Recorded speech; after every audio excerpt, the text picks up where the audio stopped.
The year is 2025. Chinese forces suddenly launch an unexpected invasion of Taiwan. This leaves everyone shocked and full of horror. At the same time, Russia launches its own invasion of the Baltics, which means that now they're at war with all of NATO. And finally, in the Middle East, Israel targets Iran's key nuclear facilities, because of which Iran now formally declares war on Israel. This is what if World War III happened in 2025. What follows next will decide the fate of humanity as a whole. Stick around to see who wins this bloody war, and at the end, who dominates. It all starts with the Chinese ambition to reunify with Taiwan. China launches its invasion of Taiwan with full military preparations. Chinese Navy completely blockades Taiwan. The US and allies condemn this blockade, but even worse news arrives to the US from elsewhere. Russia has now launched a full-scale invasion of the Baltic states, which means that the United States and all other NATO members are at war with Russia. This completely distracts the US from the Taiwanese invasion, because of which China was able to make multiple naval landings on the island. Taiwan is left on the mercy of China, as even South Korea and Japan go in defensive mode, fearing a Chinese invasion in the future. But while all of this was happening, things escalate in the Middle East too, as Israel attacked Iran, targeting many key nuclear sites. Iran now declares war on Israel, and at the same time, they blockade the Strait of Hormuz. This leads to oil prices skyrocketing, and it also leads to the US joining this war on Israel's side. World War III has just begun. Russian forces storm into Lithuania from Belarus, with the main goal being disconnecting the Baltics from all other NATO countries. They were successful in doing so, and now Russia starts its invasion of Latvia and Estonia. Things are not going well for the Taiwanese either, as China sends in a lot of their armies, which leads to the capture of major cities on the west coast. Taipei is also put under siege now, while in the Middle East, Iran and Israel are exchanging missile fires. The US also steps in now, and they bomb major Iranian cities in a matter of hours. The Russian invasion is going insanely well, as quickly they were able to capture all of Lithuania. They were also able to make small gains in Latvia, but up in the north, Estonia lost its capital city after a short engagement. But NATO doesn't sit idle. They start their great mobilization right away, and troops are being prepared to be sent to the front lines. News arrives from the east now. Taipei fell, and this leads to the surrender of the entire island. But another front now opens. This time, it's the North Koreans who want to reunify with South Korea, and thus North Korea declares war on the South. Right away, they make some gains, but the South Koreans were also prepared for this.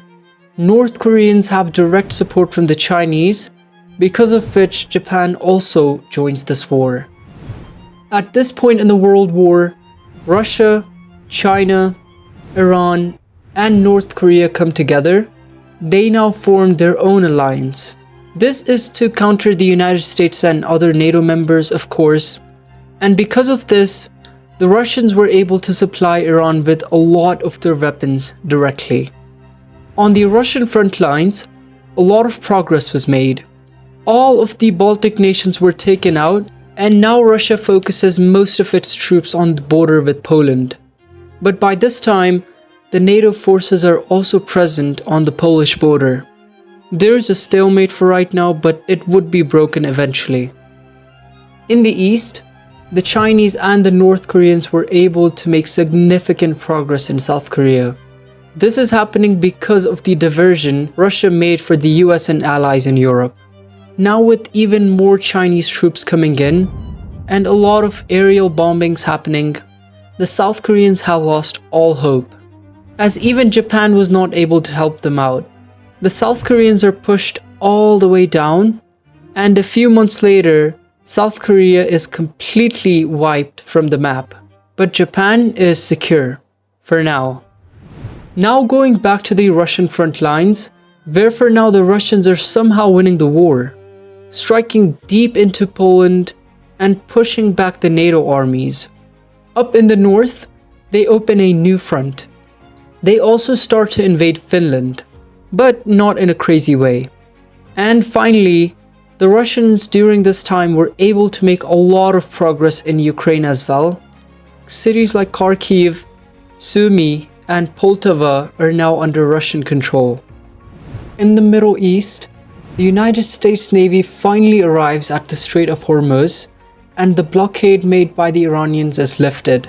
The US was even able to make multiple naval landings in the cities of Bandar-e-Mesher, Bandar Abbas, and Bushehr. Iran panics as the US now has a foothold in major Iranian cities, from which the US can launch future invasions.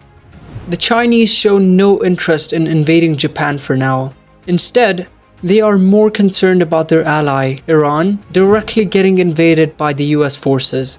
The Chinese maintain their defense against the US and Japan and send a lot of their troops to Iran. These armies go into Pakistan first, and then they enter Iran. With the arrival of these Chinese armies, the US forces occupying the Iranian cities are heavily outnumbered and thus are pushed out of Iran for now. But Europe finally starts fighting back. Russians are unable to advance furthermore into Europe as the NATO armies now start to overwhelm them. The situation gets so bad that the Russians now start to get pushed back in Poland. The Finland campaign isn't going well either, as they too start to resist and fight back. Some more regions in Ukraine fell into the Russian hands, but with the Ukrainians having direct NATO support now, they too fight back. China is worried that Russia might lose on these front lines, so they start to send their armies into Russia now. Russia gets pushed out of Poland completely. The US, in order to win this war, had to send in most of their navy to the Baltic Sea. They planned on capturing the key Russian city of St. Petersburg.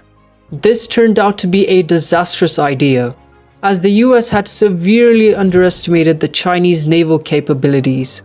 The Chinese Navy launches its Pacific invasion, taking over Hawaii and other US territories in the Pacific. This was a surprise attack. The Chinese get dangerously close to the west coast. By this time, the US cancels its plans to capture St. Petersburg. But it was too late. Something happens that has never happened in the entire history. The US is now getting invaded by China, and on land. As the Chinese were successfully able to make a naval landing in Lincoln City, China supplies its army and even new armies arrive now. This action by the Chinese becomes a symbol of hope for the Russians, as now again with the US distracted, they finally have some breathing room. The Russians are planning to counterattack because of the US getting distracted now, but at this grave moment, the Turks step away from NATO.